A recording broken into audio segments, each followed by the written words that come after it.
Support WrestleTalk! Like us on Facebook. According to the Wrestling Observer's Dave Meltzer, the plan since WrestleMania was to build towards Brock Lesnar vs Finn Balor at Royal Rumble 2018. The seeds were planted throughout the year, beginning with Paul Heyman cutting a promo on Finn ahead of the Fatal 5-Way at Extreme Rules in June, where Heyman called him the most talented in-ring performer in WWE and Brock Lesnar's biggest threat. In the following months, Balor would cut backstage promos about regaining his Universal Championship, and after it was revealed AJ Styles would face Lesnar at Survivor Series, Heyman made sure to mention again that Balor was the most talented wrestler in WWE. However, the day of Survivor Series, Vince McMahon reportedly decided that Balor wasn't the direction he wanted to go with at Royal Rumble, although some other outlets have said that the decision was made much earlier in the year. Whatever the time frame, the decision was made because Vince McMahon didn't think Finn Balor was over enough to face Brock Lesnar for the Universal Championship, instead inserting the Braun Strowman and Kane feud into the title picture. As Brian Alvarez of Figure 4 Weekly put it, they booked a guy to not get over, he didn't get over, and then they go, this guy can't get over. Finn Balor hasn't had a good 2017. He returned from his injury in April and went right back into the main event picture with Seth Rollins, Kevin Owens, and Samoa Joe. But from there, he just kept slipping down the card. Aside from the Fatal 5-Way at Extreme Rules, Balor hasn't been within a mile of the Universal Championship, which has been dominated by the much larger Strowman, Joe, and Roman Reigns. Instead, Balor has been in bland feuds with Elias and a career-low rivalry with Bray Wyatt, which nearly resulted in Balor becoming the Pumpkin King to take on Wyatt in drag. Balor instead had a fantastic match against AJ Styles, which ended up being the most talked about match of the entire TLC pay-per-view. Impressive, since the main event saw the WWE in-ring return of Kurt Angle. Since then, Balor has been teasing this rumor on social media, having the word "over" in capital letters on as many of his tweets as possible. Whether this was a message to McMahon or the dirt sheets, it's unknown, but Balor's position in the company has been made perfectly clear since Survivor Series. He went from being in the 5-on-5 elimination match to being squashed by Kane and getting into a feud with comedy jobbers Curtis Axel and Bo Dallas. It would be one thing if Balor was just running through them, but they're having competitive matches. Axel and Bo have zero credibility with the crowd, so Balor selling for extended periods of time for these two jabronis is telling the audience he's on the same level as them, highlighted further when he was saved on Monday Night Raw by 205 Live star Hideo Itami. Do you know who are lower on the totem pole than Bo Dallas and Curtis Axel?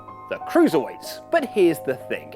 WWE and Vince McMahon are dead wrong about Finn Balor. A quick watch of his entrance and the way the crowd react to him shows that he is over. He may not be as over as Roman Reigns or Braun Strowman, but he's far more over than Kane is in 2017. And if WWE hadn't spent a year booking him to look like a chump every single week, we wouldn't be in this situation. So why don't WWE have any faith in Balor? One would assume firstly it's his size, even if history has proven you don't have to be the biggest guy in the world to be a top star. And secondly, his lack of promo ability. What's weird is that Finn isn't actually a terrible promo, but reportedly Kevin Dunn, executive vice president of television production and one of Vince's closest allies, hates Becky Lynch's accent and petitioned to give her less and less promo time on SmackDown Live when she was women's champion. It's not a stretch then to believe that the same feelings are felt towards Balor. Here's the counter to that.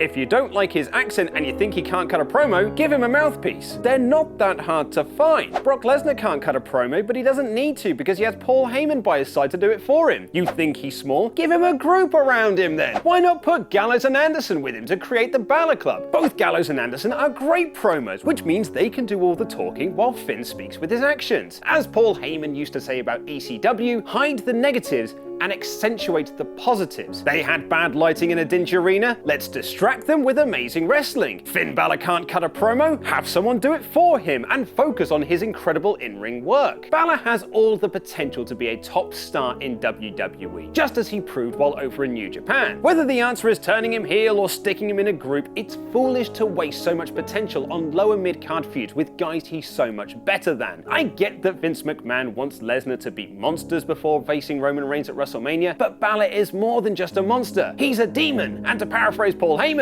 a man who knows a thing or two about professional wrestling, he's one of the best in-ring performers in WWE. We've got other great content here in WrestleTalk, so click the videos to the left to find out more. Press subscribe and support WrestleTalk and order the magazine. I have been Luke Owen, and that was just my opinion.